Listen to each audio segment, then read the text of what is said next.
నమస్తే, welcome to special focus. దారిలోకి వచ్చిన డ్రాగన్ను నమ్మొచ్చా? భారత్ చైనా గస్తీ దోస్తీ బలపడుతుందా? బార్డర్ అగ్రిమెంట్లో అసలేముంది? సరిహద్దుల్లో ఉద్రిక్తతలకు చెక్ పడుతుందా? 4 ఏళ్ల ముందు పరిస్థితులు నెలకొంటాయా? చైనా ప్రకటనలో సరిహద్దు అంశానికి ప్రయారిటీ ఇవ్వలేదా? భారత్ వినిపిస్తున్న వాదనేంటి? 4 ఏళ్ల ప్రతిష్టంభనకు తెరపడింది. భారత్ చైనాల మధ్య కీలక ఒప్పందం కుదిరింది. సరిహద్దులో ఇరు దేశాల సైన్యాల మధ్య ఇకపై ఘర్షణలు ఉండబోవనే ఆశ మళ్లీ చిగురించింది. కానీ ఈ బోర్డర్ అగ్రిమెంటుకు జిత్తులమారి డ్రాగన్ కట్టుబడి ఉంటుందా, లేదంటే గతంలో లాగే వంకర బుద్ధిని బయటపెడుతుందా? చర్చల తర్వాత చైనా చేసిన ప్రకటనలో తేడా ఉందా? దారిలోకొచ్చిన డ్రాగన్ను నమ్మొచ్చా? భారత్ చైనా గస్తీ దోస్తీ బలపడుతుందా? బార్డర్ అగ్రిమెంట్లో అసలేముంది? సరిహద్దులో ఉద్రిక్తతలకు చెక్ పడుతుందా? 4 ఏళ్ల ముందు పరిస్థితులు రాబోతున్నాయా? చైనా ప్రకటనలో సరిహద్దు అంశానికి ప్రయారిటీ ఇవ్వలేదా? భారత్ వినిపిస్తున్న వాదనేంటి? డ్రాగన్ కంట్రీని నమ్మడానికి వీల్లేదు. చర్చల్లో ఓకే అంటూనే తర్వాత వేషాలు వేయడంలో వెరీ టాలెంటెడ్. గల్వాన్ లోయ ఘటన తరువాత చైనా చెయ్యని దగుల్బాజీ పనంటూ లేదు. ఎంత ఓవర్ యాక్షన్ చేయాలో అంతా చేసిందే. ఫలితంగా భారత్ చైనాల మధ్య సంబంధాలు దెబ్బతిన్నాయి. 2020కు ముందు ఇరు దేశాల మధ్య మంచి సంబంధాలే ఉన్నాయి. ఆ తర్వాత డ్రాగన్ కంట్రీ అతితో రిలేషన్స్ పూర్తిగా తగ్గాయి. దీంతో సరిహద్దులో తరచూ ఉద్రిక్తతలు తలెత్తాయి. చైనా కవ్వింపులతో పరిస్థితి ఏడాదికేడాది దిగజారుతూ వచ్చింది. భారత్ తనదైన రీతిలో డ్రాగన్ ను డీల్ చేస్తూ వచ్చింది. బార్డర్లో తోక జాడిస్తూ ఓవర్ యాక్షన్ చేసిన చైనాకు చుక్కలు చూపించింది. బోర్డర్ డీల్ కు రూట్ క్లియర్ చేసి భారత్ పవర్ ఏంటో చాటింది. డ్రాగన్ దూకుడుకు సరిహద్దుల్లో చెక్ పెడుతూనే రష్యా లాంటి స్నేహితులకు అండగా నిలుస్తూ భారత్ తన బలాన్ని పెంచుకుంది. ఎప్పటికప్పుడు ఆ కంట్రీ మీద ప్రెషర్ పెంచింది. ఇప్పుడు దిగొచ్చేలా చేసింది. బ్రిక్స్ సమావేశాల వేదికగా మోడీ చక్రం తిప్పారు. ఈ క్రమంలో వాస్తవాధీన రేఖ వెంట పెట్రోలింగ్, సైనిక ఉద్రిక్తతలను తగ్గించడంపై చైనా భారత్లకు ఏకాభిప్రాయం కుదిరింది.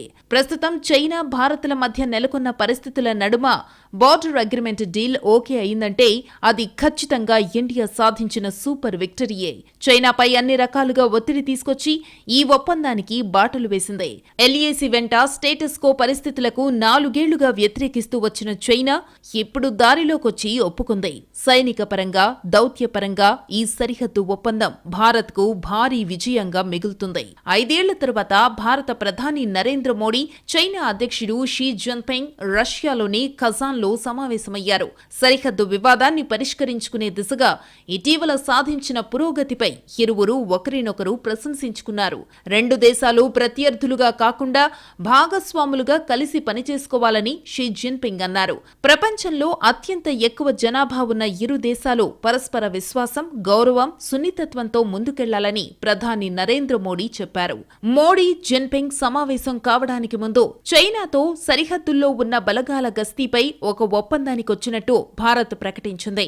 అయితే సరిహద్దు వివాదం విషయంలో ఇరు దేశాలు ఎలాంటి పరిష్కారానికి రాలేకపోయాయని తెలుస్తోంది. ప్రధాని మోడీ, జిన్పింగ్ సమావేశం తరువాత ఇరు దేశాలు జారీ చేసిన ప్రకటనలలో చాలా వ్యత్యాసముంది. ఒకే సమావేశంపై 2 దేశాలు జారీ చేసిన ఈ భిన్నమైన ప్రకటనలు ఇరు దేశాల ఆలోచన విధానాన్ని, ప్రాధాన్యతల మధ్య వ్యత్యాసాన్ని సూచిస్తున్నాయి. ఇరు దేశాల ప్రకటనలు ఏళ్ల తరబడి ఒకేలా ఉన్నాయని, వాటిలో చెప్పుకోదగ్గ మార్పు రాలేదని అర్థమవుతోంది. సరిహద్దు వివాదాన్ని పరిష్కరించుకోకుండా ఇరు దేశాల మధ్య సంబంధాలు సాధారణ స్థితికి తీసుకురాలేమని భారత్ అంటోంది. ఈ వివాదం ఇతర అంశాలపై ప్రభావం చూపకూడదని, వాణిజ్య సంబంధాలు కొనసాగాలని చైనా చెబుతోంది. కానీ సరిహద్దుల్లో శాంతి నెలకొల్పితేనే సంబంధాలలో ఆప్యాయత ఉంటుందనేది భారత్ వెర్షన్. ఒక్క వివాదం వల్ల ఇతర సంబంధాలను నిలిపివేయకూడదని ఇరు దేశాలు అంగీకరించినట్టు జిన్పింగ్ తో మోడీ సమావేశమైన తరువాత చైనా పేర్కొంది.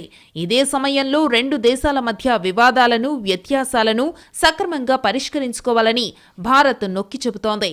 దీంతో పాటు ఎట్టి పరిస్థితుల్లోనూ సరిహద్దుల్లో శాంతికి భంగం వాటిల్లకూడదని మోడీ అన్నారు. స్థిరమైన, స్నేహపూర్వకమైన సంబంధాలు ఇతర విషయాల్లోనూ అనుకూల ప్రభావాన్ని చూపుతాయని చెప్పారు. చైనా ప్రకటన ప్రకటనలో సరిహద్దును ప్రస్తావించింది. కానీ దానికి పెద్దగా ప్రయారిటీ ఇవ్వలేదు. ముమ్మరంగా చర్చలు జరిపిన తరువాత సరిహద్దు వివాద పరిష్కారంలో తాజాగా సాధించిన పురోగతిని ఇరు దేశాలు కొనియాడాయి. సరిహద్దు నుంచి సైన్యాన్ని వెనక్కి తీసుకోవాలనే ఒప్పందాలను ప్రధాని మోడీ స్వాగతిస్తున్నారని భారత్ చెప్పింది. సరిహద్దు అంశానికి భారత్ తొలి ప్రాధాన్యతనిచ్చింది.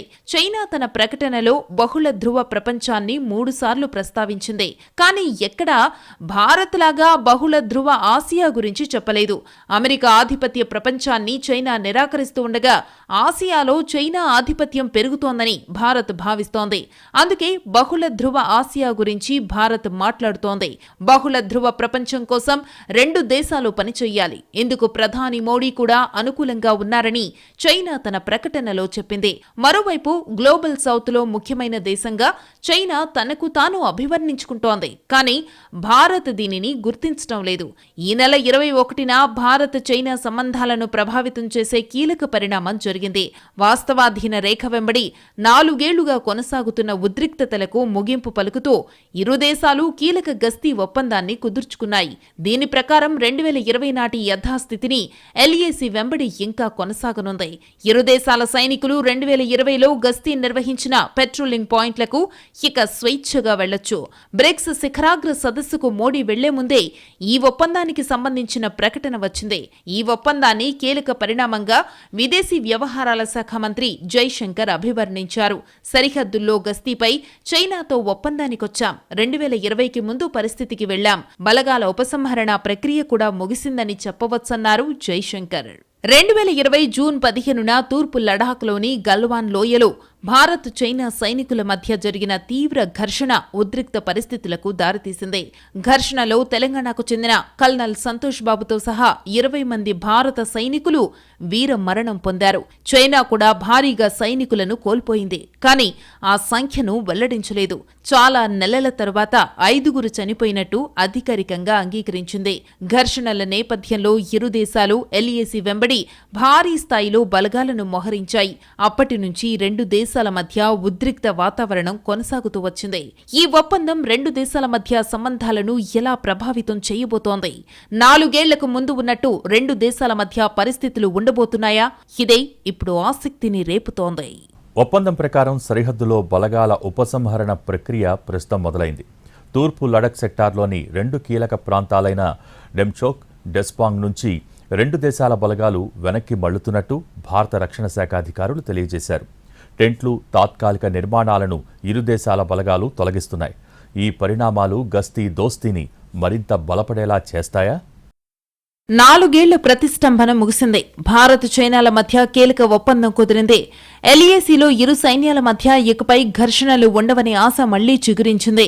భారత్ చైనాల మధ్య సూపర్ డీల్తో ఉద్రిక్త వాతావరణం చల్లారిందనే చెప్పాలి.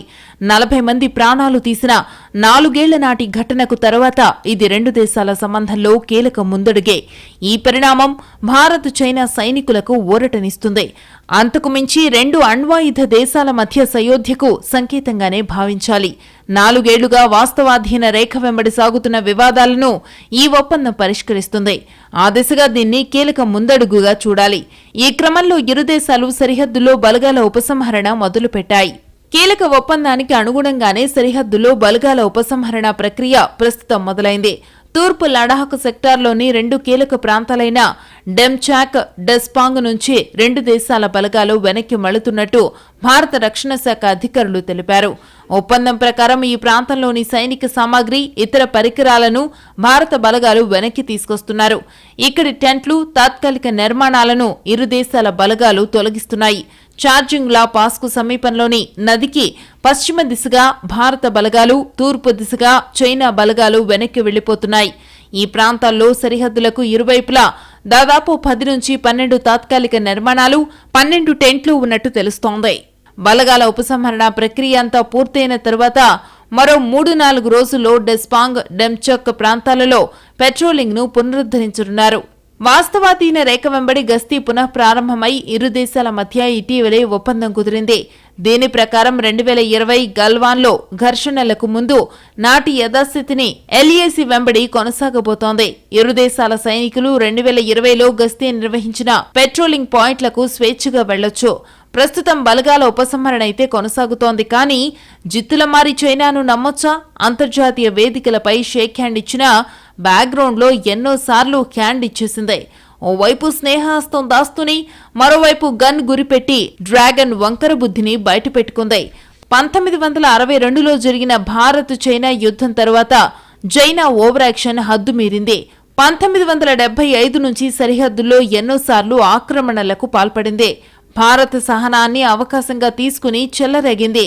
4 ఏళ్ల క్రితం 40 మందిని బలి తీసుకున్న గాల్వాన్ లోయ ఘటనతో అది పీక్స్ కు వెళ్లింది. 4.5 ఏళ్లుగా తూర్పు లడాఖ్లోని వాస్తవ నియంత్రణ రేఖ వెంబడి సైనిక ప్రతిష్టంభనను పరిష్కరించే ప్రయత్నంలో ఈ ఒప్పందం కీలకమైన పురోగతి. భారత్ చైనాల మధ్య వాస్తవాధీన రేఖలో పెట్రోలింగ్ నిర్వహించే హక్కులను పునరుద్ధరించడానికి 2 దేశాలు అంగీకరించాయి. దీంతో లడాక్ ఉత్తరాన ఉన్న డెస్పాంగ్ మైదానాలు, దక్షిణాన డెమ్చోక్ ఎల్ఏసీ వెంబడి పాత పెట్రోలింగ్ పాయింట్ల వరకు పెట్రోలింగ్ ని నిర్వహించుకోవచ్చు. అంటే డెస్పాంగ్ మైదానాల్లో, డెమ్చోక్ లోని చార్జింగ్ నుల్లాలో పెట్రోలింగ్ పాయింట్ వరకు భారత సైనికులు పెట్రోలింగ్ చేయొచ్చు. తూర్పు ప్రాంతంలో ముఖ్యంగా అరుణాచల్ ప్రదేశ్లోని సున్నితమైన ప్రదేశాలకు సంబంధించి కొన్ని పరస్పర ఒప్పందాలు కూడా చేసుకున్నట్టు తెలుస్తోంది. 4 ఏళ్ల క్రితం 2020లో ఘర్షణలు జరిగాక గాల్వాన్ వ్యాలీ, పాంగోంగ్ త్సో పాయింట్లను 2 ఏళ్ల క్రితం బఫర్ జోన్లు ఏర్పాటు చేసి దళాలను విడదీశారు.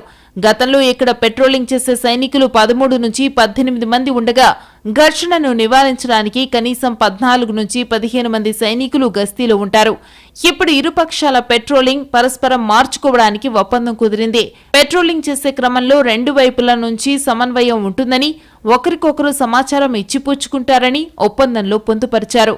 ఇందులో భాగంగా నెలవారీ ప్రాతిపదికన కేస్ టు కేస్ ఆధారంగా కమాండర్, కో కమాండర్ స్థాయి సమావేశాలు సైతం నిర్వహించాలని ఒప్పందంలో ఉంది. ఇప్పటివరకు కుదిరిన అవగాహన ప్రకారం డెస్పాంగ్లోని కీలక ప్రాంతాల నుంచి చైనా దళాలు ఉపసంహరించుకుంటాయి. 2020లో గాల్వాన్ తర్వాత భారత్, చైనా దేశాల మధ్య తీవ్ర ఉద్రిక్త పరిస్థితులు ఏర్పడ్డాయి.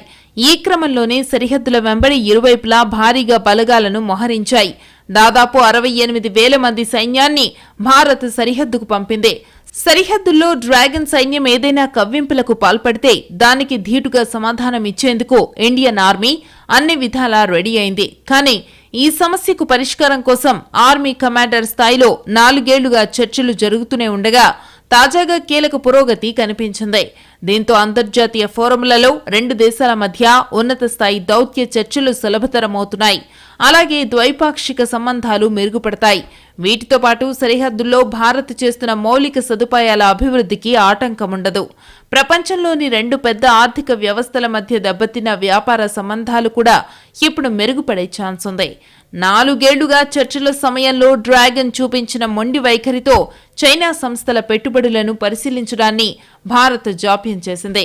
ఆ దేశ ప్రధాన ప్రాజెక్టులను నిలిపేసింది. BYD, గ్రేట్ వాల్ మోటార్ వంటి కార్ల తయారీదారులు పెట్టుబడులు పెడతామని ముందుకొచ్చినప్పుడు కూడా $1 బిలియన్ తిప్పికొట్టింది. ఇప్పుడు చైనాతో వాణిజ్యం, పెట్టుబడుల్లో తదుపరి చర్యలు ముందుకు కదిలే అవకాశాలున్నాయి.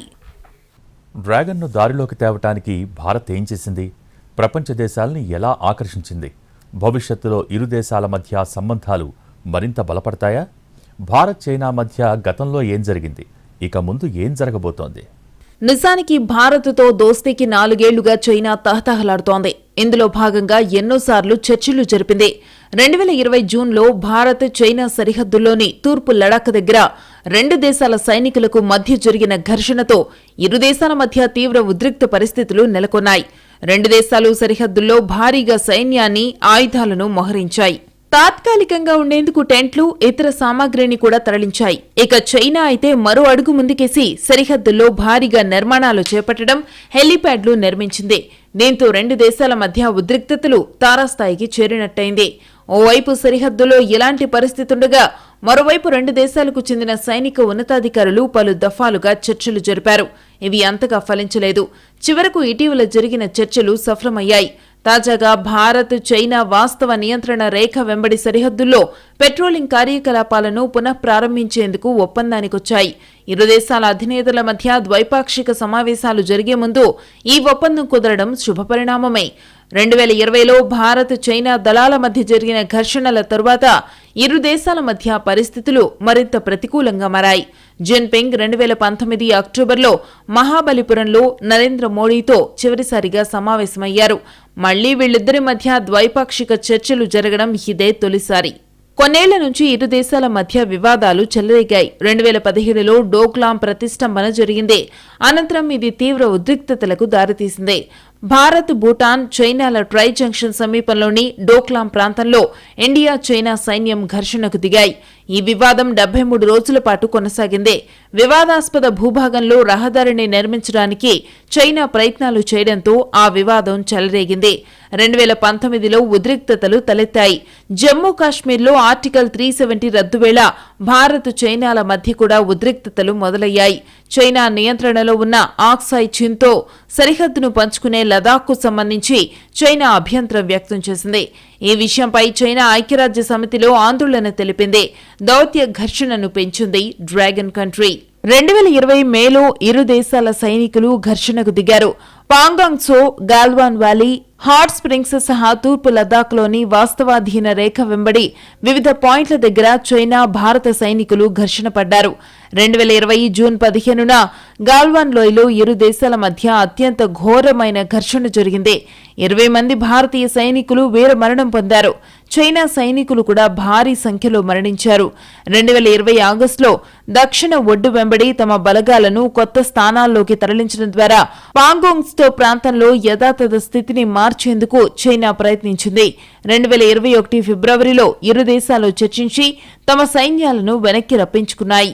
2021లో దేబ్సాంగ్ మైదానాలు, గోగ్రా హాట్ స్ప్రింగ్స్ వంటి ప్రాంతాల్లో ఇరు దేశాల మధ్య ఉద్రిక్తతలు కొనసాగాయి. ఆయా ప్రాంతాల్లో భారత గస్తీని చైనా దళాలు అడ్డుకోవడం వంటి చర్యలకు పాల్పడ్డాయి. 2021 జులైలో గోగ్రాలో సైనికులు ఓ ఒప్పందం చేసుకున్నారు.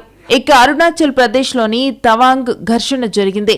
ఈ వివాదం 2022 డిసెంబర్లో చోటు చేసుకుంది. అరుణాచల్ ప్రదేశ్లోని తవాంగ్ సెక్టార్లో భారత్, చైనా సైనికుల మధ్య ఘర్షణ తలెత్తింది. లడాఖ్లోని వాస్తవాధీన రేఖకి దూరంగా తూర్పు సెక్టార్లో ఘటన చోటు చేసుకుంది. వాస్తవాధీన రేఖతో పాటు ఇరు దేశాల మధ్య ఉద్రిక్తతలను తగ్గించడానికి భారత్, చైనా 2020 నుంచి అనేక రౌండ్ల సైనిక, దౌత్యపరమైన చర్చలు చేశాయి. కానీ సక్సెస్ కాలేదు. ఇటీవల వరకు భారత్, చైనాల మధ్య సరిహద్దులో ఉద్రిక్త వాతావరణం నెలకొంది. ఇరు దేశాల మధ్య ఘర్షణ తీవ్ర రూపం దాల్చే స్థాయికి వెళ్లింది.